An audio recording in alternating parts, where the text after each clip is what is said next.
Hello! So today we are going to do an absolute beginner's guide to setting up and configuring Microsoft Flight Simulator 2024. So this is a beginner's guide for somebody who has never used 2024 before or never used Flight Simulator before. This is being done in response to an email I've received from somebody who's really struggling to get started and they can't figure out how to set their controls up or how to get flying in the sim. So this is going to be the very basics to give you a good start. In order to do this, we're going to use some picture-in-picture in a moment where I'm going to show my controls as we use them and as we configure them. But before that, I'm just going to have a look around the simulator.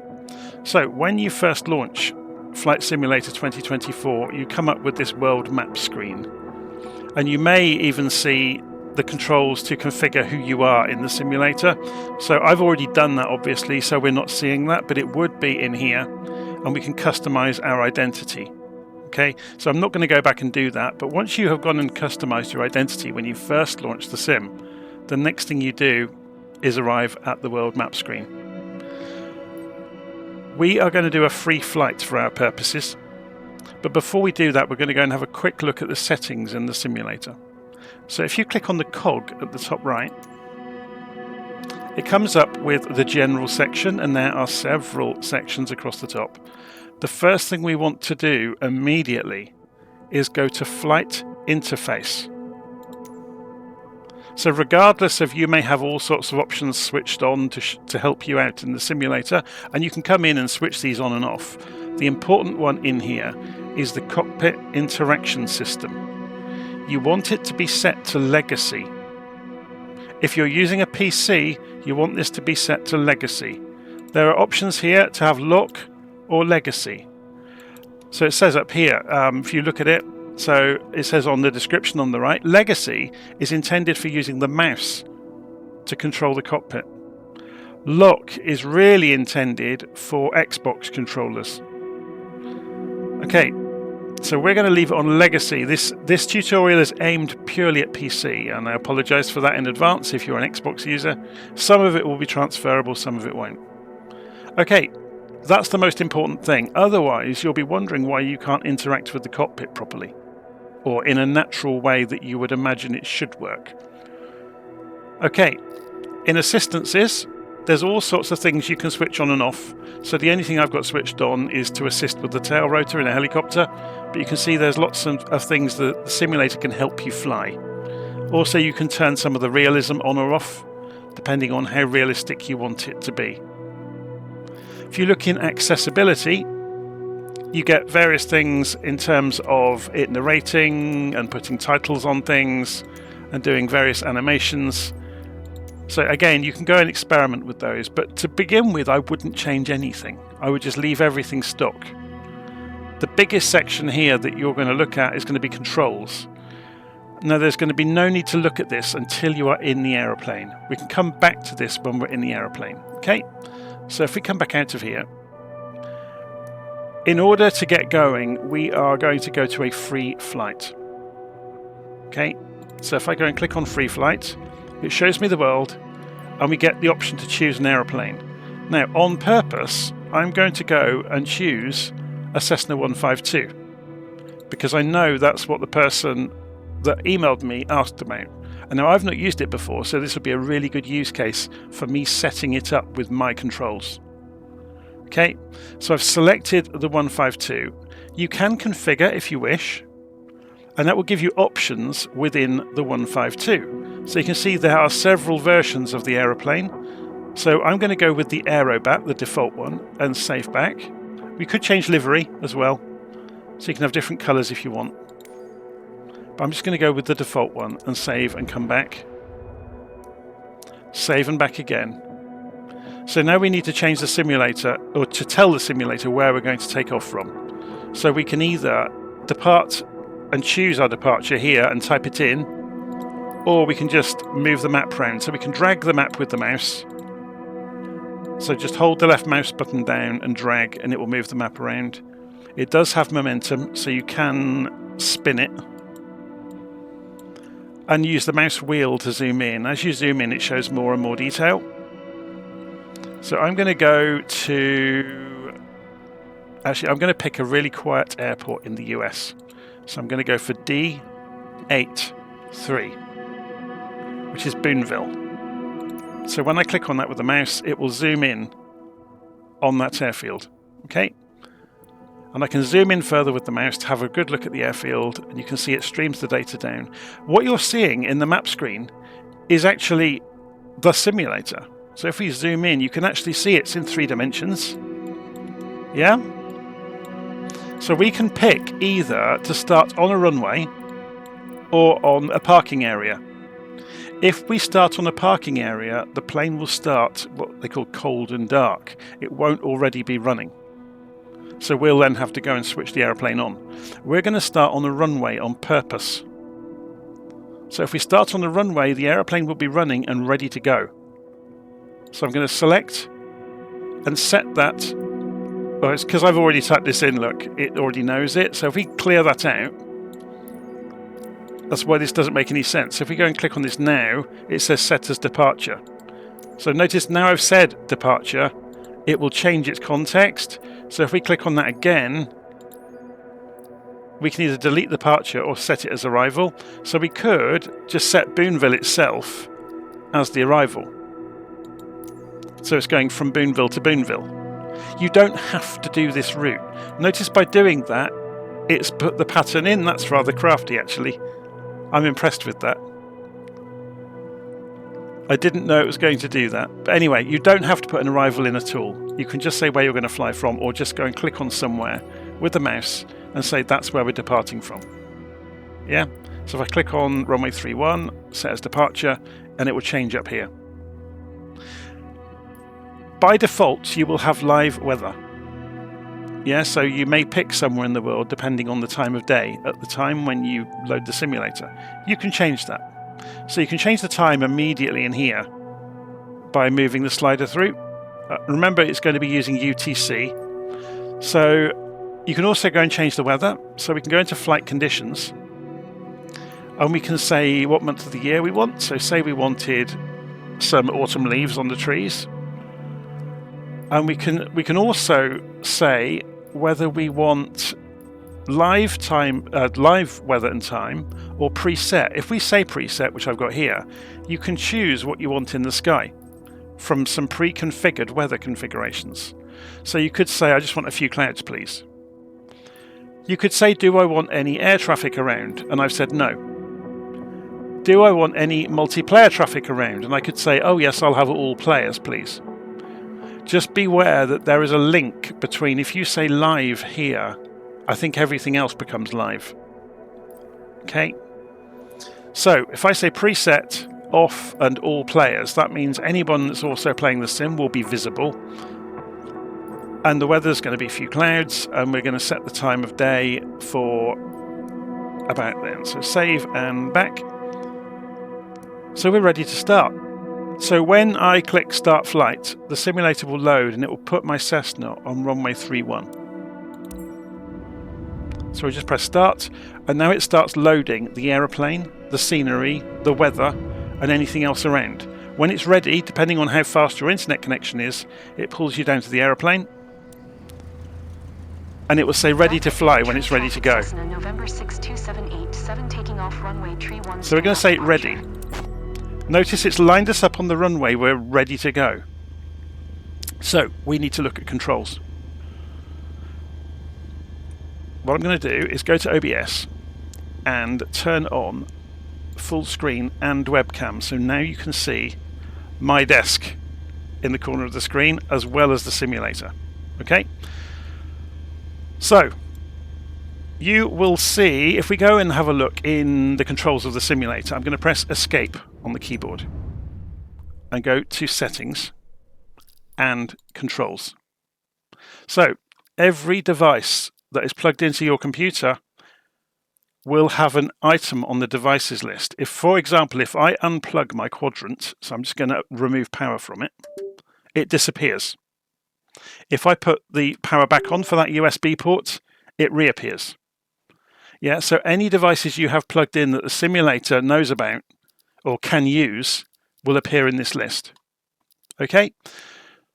So the TA320 Pilot is my joystick. Okay, and you can see there are profiles associated with it. Now I have tweaked them slightly to put some various buttons in place. I'll show you the default ones. Every device has a default profile. So there's the default profile for this. It's the A320 Pilot 2024 Transversal. I don't know why they've called it that. Okay, so you can see we've got the Pilot's 2024 Transversal. So that's kind of the default settings for the joystick, which puts various views on the buttons around it. And you may not want that. So I've actually gone in and changed mine slightly, but you don't really need to worry about this stick just for flying around. You need to worry about the quadrant. So we're going to go and select the quadrant, and we're going to go and see what you get normally configured. So this is where I said this is a good situation, because I've never used this aeroplane. So it is defaulting to the default control profiles. So what are control profiles? All they are saying is that this is the throttle axis. This is probably a throttle axis out of the box. This is the flaps. This is the spoilers, and so on and so forth. To test that, to see what has been configured, while you've got your controls selected here, you can search by input, and then you can try moving something. So it's saying this is joystick button 28. There's nothing specifically there for it. Okay, so on this Cessna, which makes absolute sense, there's nothing mapped to the spoiler. Okay, what about the flaps?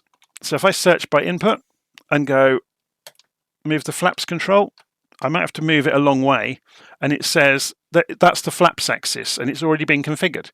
So by default, these are usually set up. Yeah, so if you've got spoilers, it will probably work. If you've got flaps, it will probably work. So you won't have to monkey with it at all. This is the fun and games. So we're going to search by input.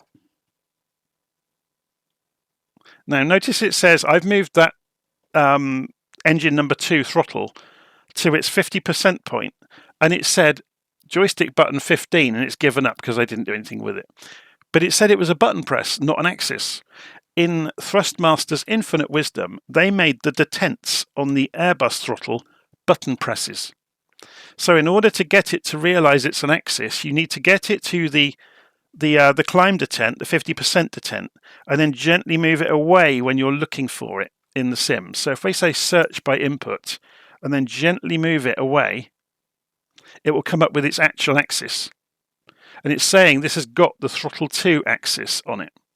So for our little Cessna, we probably just want mixture and throttle. So what I'm going to do is, you can see here it says the throttle 2 axis is on joystick L axis Y. So I'm going to click on the cog and delete it and say OK. And notice as soon as I said delete it, it says please enter a name for your new profile. Okay, so I'm going to call this, just for argument's sake, test profile, or no, example profile. Notice when you do this, you could make what you're doing to the controller the default for all aeroplanes. I'm not going to, but you could. So that would probably be more applicable to the stick, where you might not have different engine configurations. So the stick is probably, you're going to want the buttons to do the same thing in every aeroplane. So as you configure it, you would give it a profile, and if you apply it to all aeroplanes, that means whenever you go into another aeroplane, that profile that you save will already be chosen. And also for new ones, it will become the default immediately. Yeah, so that's what those 2 tick boxes do. Apply to all aircraft would make this profile the chosen one for all of the existing planes. Setting it as the default will make it the chosen one for any new planes as well. Okay, so we're just going to call this change we have made about this axis the example profile. Okay, so then we can go back out of here and we can come back and we can see there is now nothing mapped on the L axis Y. So if we go and search for throttle, in the box and scroll down to see these are all the settings with the word throttle in them. We've got throttle 1 axis has been configured on L axis X, which is this one. If we scroll down, there is nothing else mapped anymore. Throttle 2 axis has been completely cleaned out. Yeah. So how could we, let's go and get rid of throttle 1 axis as well, just in case you do this. So remember, we are operating on our example profile. So it's worth saying any of these settings, like the throttle axes, it tells you next to them which profile they get saved in. Yeah, and what type of setting it is, whether it's a button push, a digital one, or an axis. So we are still working on the example profile. If we don't like what we've done, we could go and delete that profile. Yeah, and get rid of every change we've made to it. And we could just go and choose the default one. Yeah, you can see I've got a couple of different profiles I've made of my own design. But we could go back to the default profile. You can't delete or rename the default profiles, they are protected. But you can use them as the basis for starting out. So you could choose that one. Notice that's come back, look.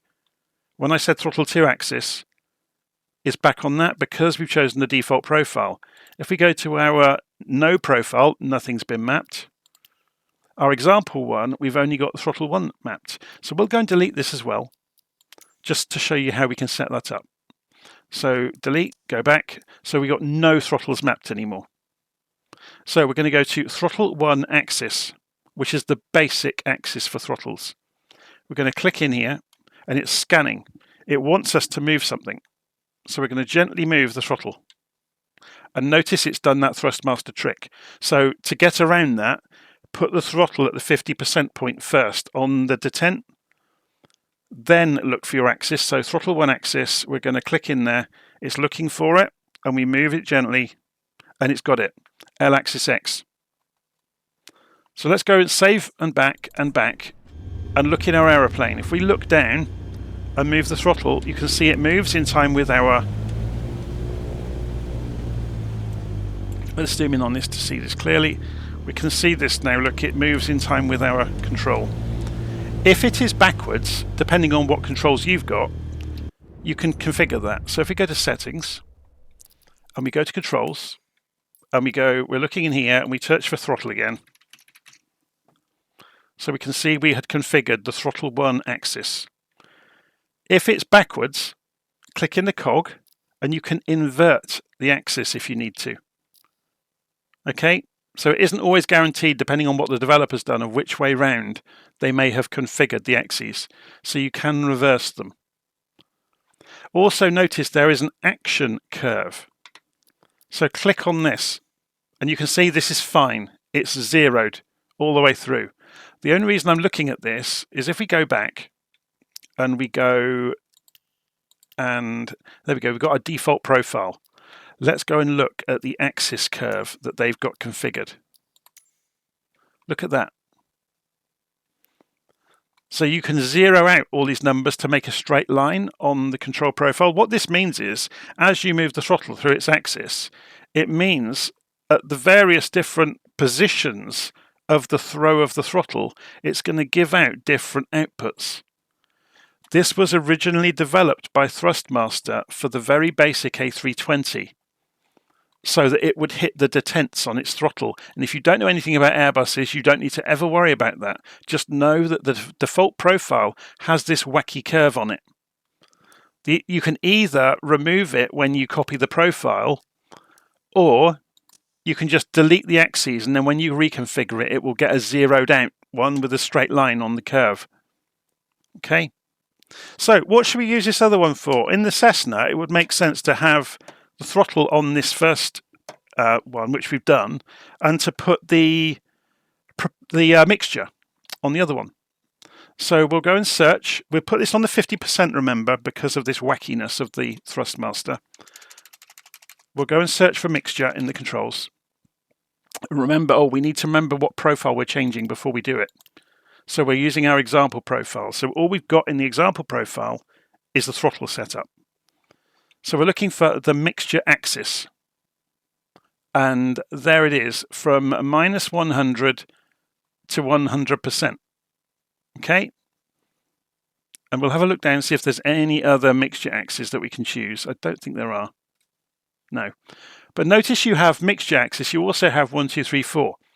So the way the developers, the well-behaved developers, if you had a multi-engine aircraft, say you had a 2-engine aeroplane, they'll allow you to set mixture 1 and 2 independently. So say you've got a controller with lots of levers. But also they'll let you set mixture, which will control all of them at once. So I'm going to click in there, and I'm going to move this gently backwards. And it says joystick L axis Y. Okay. And then so we'll go back, save, and back. And we'll go and have a look in the aeroplane and see what that's done. So it's lean and rich. So it's already correct. Okay, no need to reverse it or do anything clever with it. So I've now got my 2 axes that are the most important to use in a Cessna. And of course I've just killed the engine because I leaned it out and it killed itself. So to move around the cockpit, you can hold the right mouse button down and drag the camera. You can click on the stalk of the yoke to make it appear or disappear, which lets you get to the other switches. Obviously everything was pre-configured. All we need to do is turn the engine over again. We need to have rich mixture, and we hold the left mouse button down and the engine starts again. So we can click on the stalk of the yoke to put it back, and we can go for a fly. So we can drag the mouse around. If you get confused with the mouse, you can press shift and space and it will straighten you back up. And from there we can turn our parking brake off. So just to illustrate this, if I take the yoke off, so watch as I turn my parking brake control, it's pre-configured. Yeah, so take the parking brake off, shift and space, put the yoke back on. You can see I'm rolling already.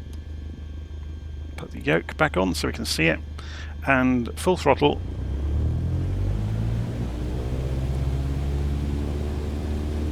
Notice I've got no rudder.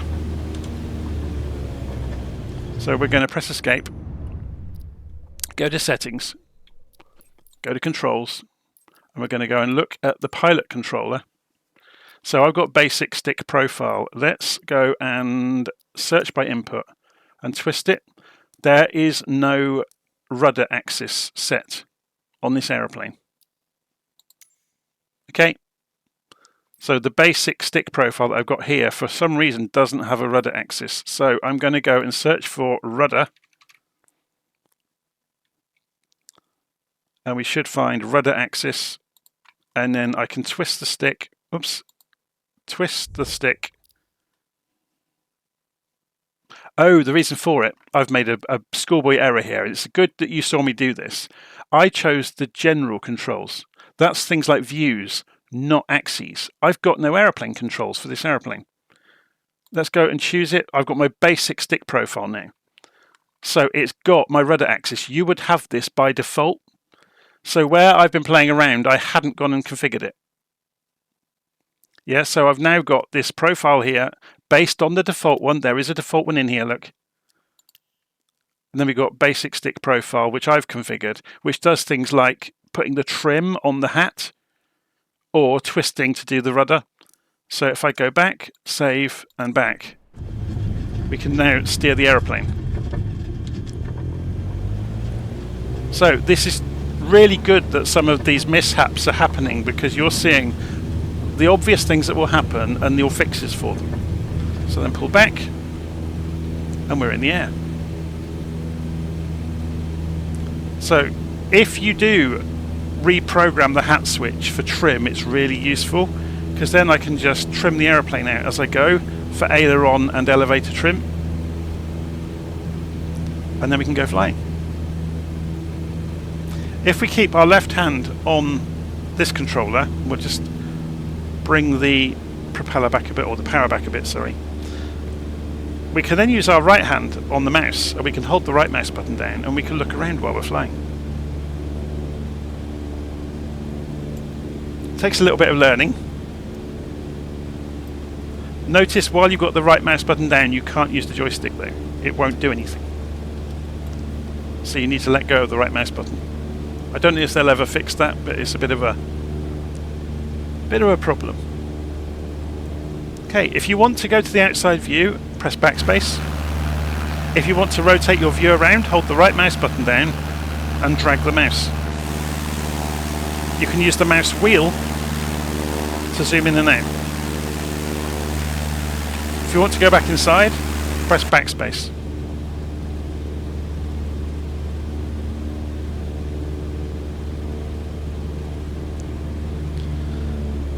Okay, let's go and turn around, go land. So that's the basics. It sounds enormously complicated, but you have to remember the controls come with the default profile. So if you suspect anything is not working, you can always go back to the default profile and then start from there again and start changing things.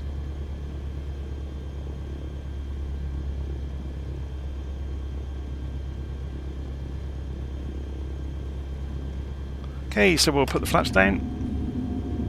Notice I didn't configure the flaps, it's already pre-configured. It just works.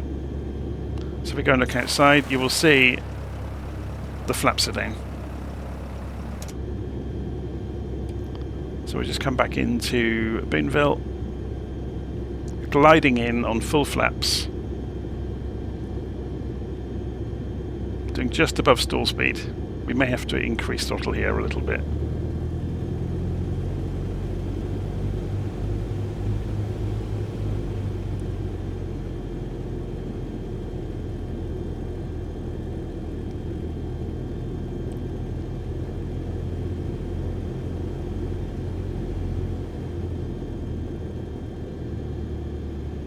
Just hang the airplane out above the runway and we're down.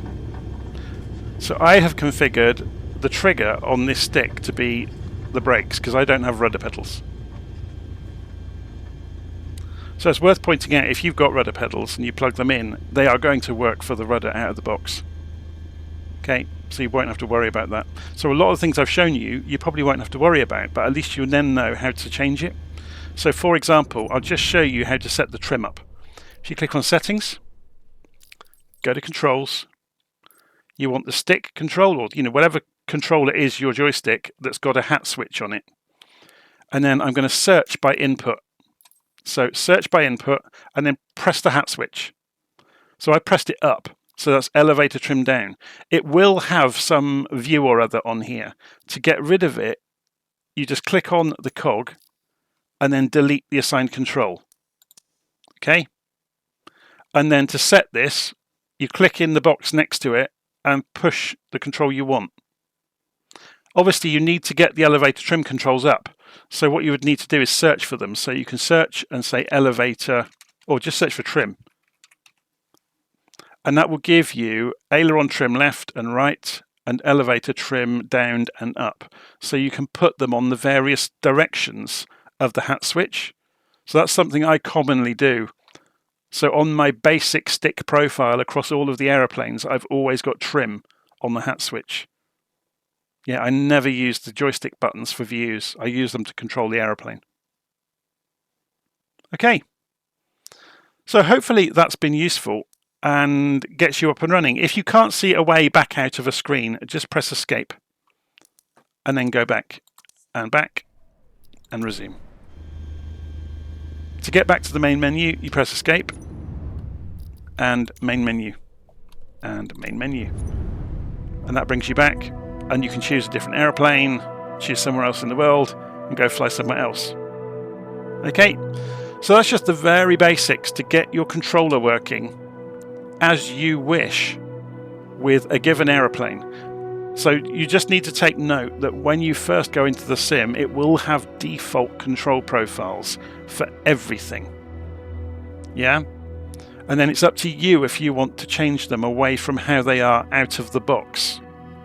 There are a lot of people that used to use the old version of Flight Simulator that are trying to turn the new one into the old one.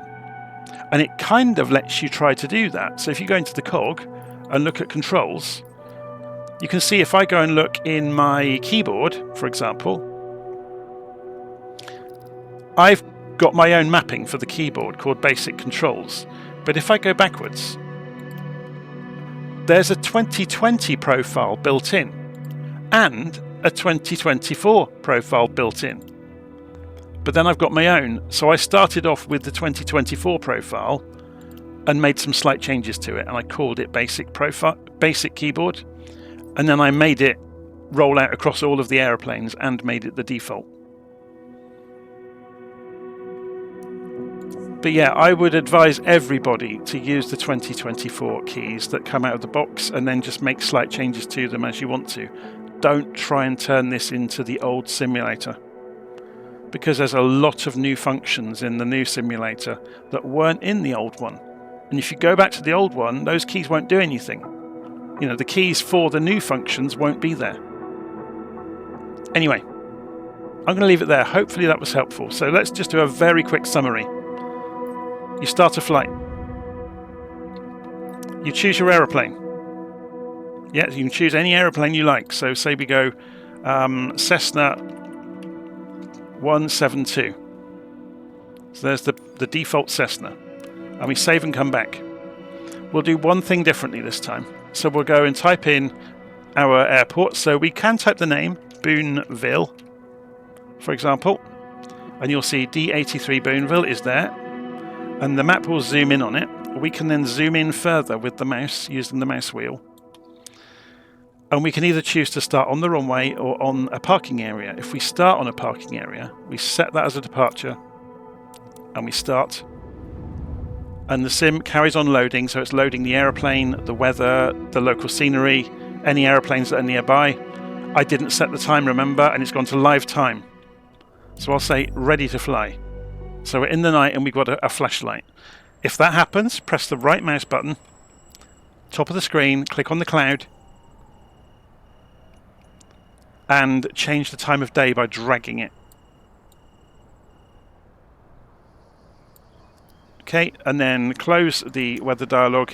So if you start in a parking area, it will start you outside of the aeroplane. You have to press Shift and C to get into the aeroplane, or if it's an aeroplane that supports it, just click on the door handle. But notice there are things I have to do. So you can use W, A, S and D to walk around the aeroplane if you get an aeroplane that needs these things. So D, A, W, S. I can hold the right mouse button down to change my direction and drag with the mouse. So if I walk up to one of these things, I can wiggle the mouse and just click it.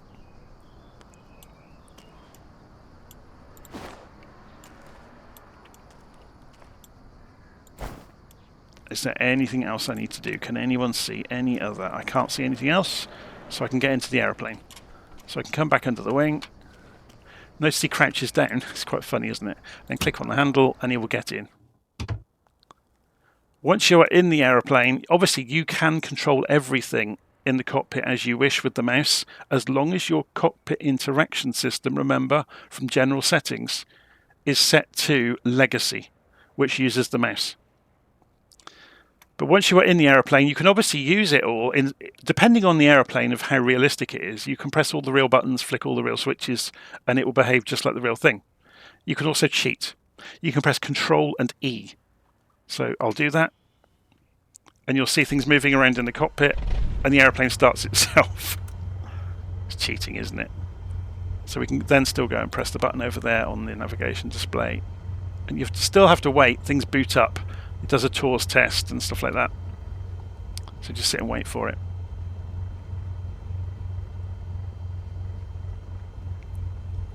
It's worth noting, before you get into an aeroplane, make sure your controls are in the correct places. So go and put your parking brake on, because not all aeroplanes will sit without rolling with the engine running. Okay, want to put the flaps back up.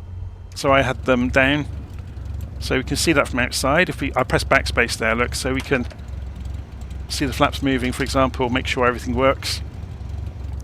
We could come around to the front of the airplane while we're on the parking brake, try the throttle out.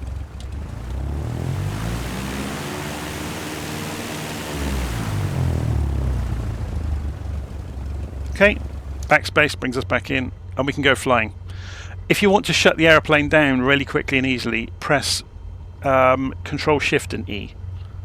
So Control and E started the aeroplane, Control Shift and E will shut it down. So Control Shift E. Okay, obviously it doesn't switch the avionics off, that's up to us to do that, but Control and E will start the engine again. Notice it doesn't do everything.